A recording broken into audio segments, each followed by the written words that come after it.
今日分享個菠菜蒸蛋。材料：菠菜、雞蛋5隻、生粉、蒸死啲菠菜。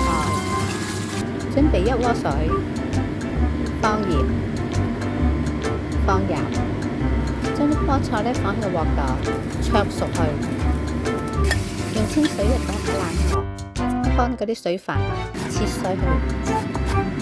將雞蛋放喺個大碗度，將雞蛋發勻，加鹽，攪勻佢。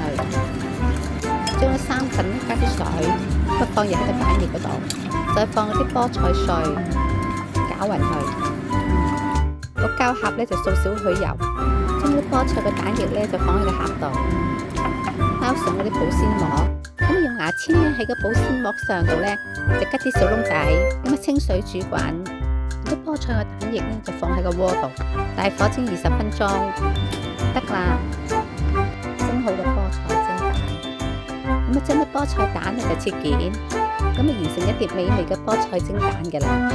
多謝收看。